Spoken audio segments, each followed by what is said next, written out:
ভয়ংকৰ খবৰ আৰু আজিৰ দিনটোত এতিয়ালৈকে আচলতে যদি আমি চাওঁ তেতিয়াহ'লে অতিকৈ এটা গুৰুত্বপূৰ্ণ আৰু ভয়ংকৰ খবৰ আহি পৰিছে। এই খবৰটো হৈছে যে এটা উৎসৱ চলি আছিলে আৰু সেই উৎসৱটো চলি থকাৰ মাজতে কোনো ধৰণৰ আচলতে কাৰণ নোহোৱাকৈ কোনেও নজনাকৈ কেনেধৰণে গুলীবৰ্ষণ কৰিলে দুজন যুৱকৰ সেই গুলীবৰ্ষণত মৃত্যু হৈছে এতিয়ালৈকে জানিব পৰা অনুসৰি প্ৰায় 10জনকৈ লোকৰ। গতিকে এই যিটো খবৰ আহিছে অৱশ্যে খবৰটো হৈছে অষ্ট্ৰেলিয়াৰ খবৰ, কিন্তু যিয়ে নহওক এনেকুৱা ধৰণৰ খবৰবিলাকে আমাক পুনৰ এবাৰ সেই দিনটোলৈ মনত পেলাই দিয়ে। সকলোৰে নিশ্চয় মনত আছে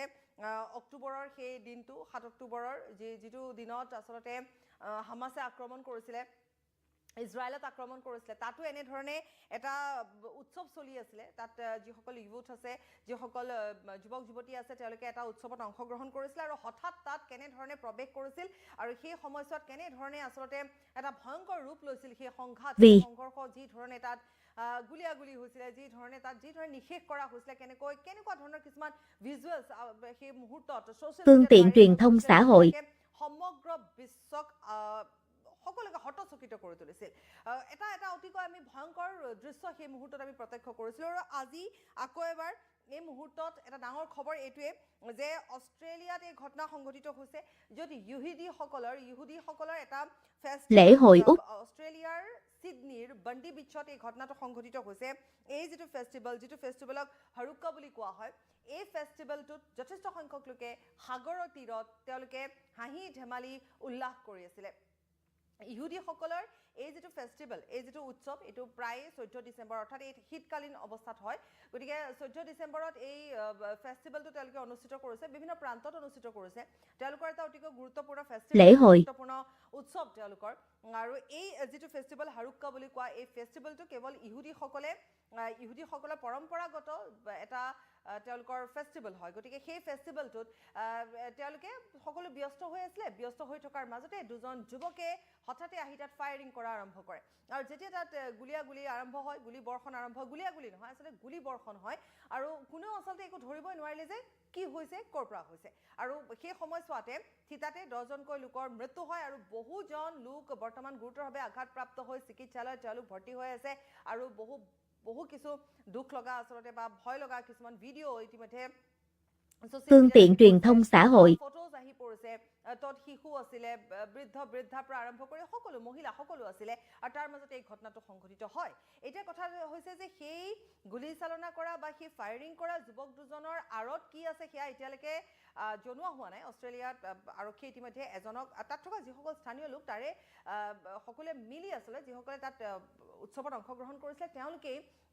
সাৱটি ধৰি এজন গুলীচালনা কৰা এটা দুৰ্বৃত্তক তেওঁলোকে ধৰিবলৈ সক্ষম হয়। কিন্তু আনটোক আৰক্ষীয়ে সেই সময়ছোৱাত সেই স্থানত আৰক্ষী উপস্থিত আছিল, ফায়াৰিং কৰি আঘাতপ্ৰাপ্ত কৰে, বৰ্তমান চিকিৎসাধীন, গুৰুতৰভাৱে আঘাতপ্ৰাপ্ত হৈছে। এটা দুৰ্বৃত্তক ধৰে আৰু এটা দুৰ্বৃত্ত আঘাতপ্ৰাপ্ত হৈছে আৰক্ষীৰ গুলীত। আৰু আন যিটো দুৰ্বৃত্তক ধৰা হৈছে সেইটোক তাত থকা লোকসকলেহে ধৰিছে। পৰৱৰ্তী সময়ত আৰক্ষীক গতাই দিয়া হৈছে। প্ৰধানমন্ত্ৰীয়ে ইতিমধ্যে সমগ্ৰ ঘটনাটোলৈ শোক প্ৰকাশ কৰিছে। প্ৰধানমন্ত্ৰী এন্থনী আলবনিজে এই গোটেই ঘটনাটোক লৈ শোক প্ৰকাশ কৰিছে আৰু কৈছে যে এনেকুৱা ঘটনা আজি ইমান বছৰ, আজি 3টা দশক 30 বছৰ ধৰি অষ্ট্ৰেলিয়াত হোৱা নাছিলে। 1996 hoặc ngày 28 tháng 4 এনেকুৱা ধৰণৰ এটা ঘটনা হৈছিলে, য'ত মাৰ্টিন নামৰ এজন ব্যক্তিয়ে 35জন লোকক কোনো কাৰণ নোহোৱাকৈ বিনা কাৰণত ফায়াৰিং কৰিছিলে, গুলীবৰ্ষণ কৰিছিলে, গুলীচালনা কৰিছিলে আৰু য'ত 23জন লোক আহত হৈছিলে আৰু 35জন লোকৰ মৃত্যু হৈছিলে। আৰু তাৰ পিছত অৰ্থাৎ 3টা দশকৰ পিছত আকৌ ছিডনীত এই অঞ্চলটো বণ্ডি বিচ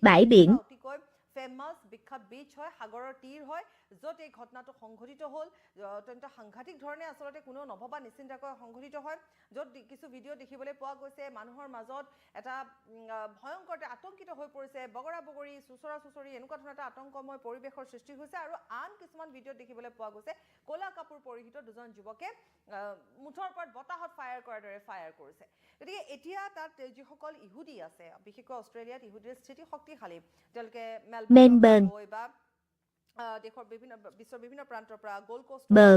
ছিডনীৰো গতিকে তাত একত্ৰিত হৈছে তাত আছে তেওঁলোকে তাত স্থায়ীভাৱে বসবাস কৰিছে গতিকে অষ্ট্ৰেলিয়াত বিশেষকৈ ছিডনীত যদি চোৱা যায় তেতিয়াহ'লে ইহুদীসকলৰ এটা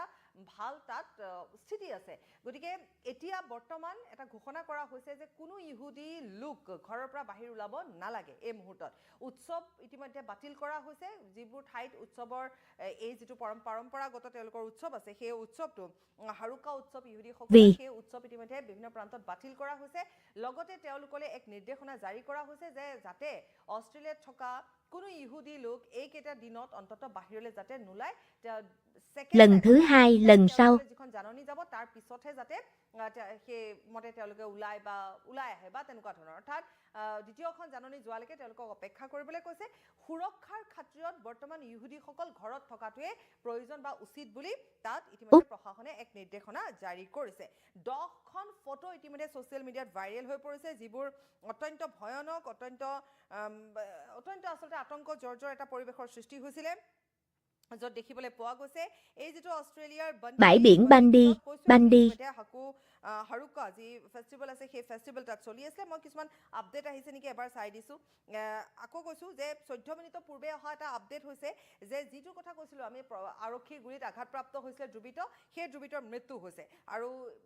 ইটো ধ্ৰুৱিতক ৰাইজে ধৰি যিটো আৰক্ষীৰ হাতত গতাই দিছিল তেওঁৰ অৱস্থা গুৰুতৰ বুলি জানিব পৰা গৈছে তাৰ মাজত কোৱা হৈছে যে সেই যিটো ঘটনাস্থলী আছে সেই ঘটনাস্থলীত কিছু সন্দেহজনক সামগ্ৰী পোৱা গৈছে বুলি কোৱা হৈছে গতিকে সেই অঞ্চলটো আচলতে এই মুহূৰ্তত হিচাপে ঘোষণা কৰা হৈছে তাত কিছু সন্দেহজনক সামগ্ৰী তাত পোৱা গৈছে 15 জন লোকক ইতিমধ্যে হস্পিটেলত ভৰ্তি কৰা হৈছে যাৰ অৱস্থা গুৰুতৰ বুলি জানিব পৰা গৈছে আৰু 16 জনক বুলি কোৱা হৈছে আৰু তাৰে এজন ব্যক্তি যাৰ 62 বছৰ বয়স মহিলা তেওঁৰ পেটত গুলি লাগিছে বুলি কোৱা হৈছে হনুকা ফেষ্টিভেলৰ কথা আমি ইতিমধ্যে কৈছোঁ যে মেলবৰ্ণৰ হনুকা ফেষ্টিভেল ইতিমধ্যে বাতিল কৰা হৈছে বিভিন্ন প্ৰান্তৰ lễ hội Hanukkah কৰা হৈছে আৰু ইহুদীসকলক ঘৰতে থাকিবলৈ তেওঁলোকক নিৰ্দেশনা জাৰি কৰিছে যাতে তেওঁলোকে নিজৰ সুৰক্ষাৰ প্ৰতি লক্ষ্য ৰাখি বাহিৰলৈ নাহে গতিকে ইহুদীৰ ফেষ্টিভেলত ইহুদীক আক্ৰমণ কৰা মানে ইয়াৰ গোটেই কাৰণবোৰ জানিবলৈ ইতিমধ্যে তাত চেষ্টা চলাই থকা হৈছে গতিকে খুব সোনকালে এই গোটেই কথাবোৰ পোহৰলৈ আহিব যে কি কাৰণত এই ইহুদী ফেষ্টিভেলক টাৰ্গেট কৰা হয় ইহুদী ফেষ্টিভেল টাৰ্গেট কৰা মানে ইহুদীসকলক টাৰ্গেট কৰা গতিকে এই গোটেই কাৰণবোৰ জানিবলৈ বৰ্তমান তাত গোটেই ব্যৱস্থাখিনি কৰি থকা হৈছে অনতিপলমে জানিব পৰা যাব মুঠৰ ওপৰত ঠিক একে এটা ইজৰাইল সদৃশ বা যি ধৰণে হামাছে আক্ৰমণ কৰিছিলে সেই যেন এটা ঘটনাৰ আকৌ এবাৰ সাক্ষী হোৱাৰ দেখিবলৈ পোৱা গৈছে সমগ্ৰ বিশ্ব এটা উৎসৱ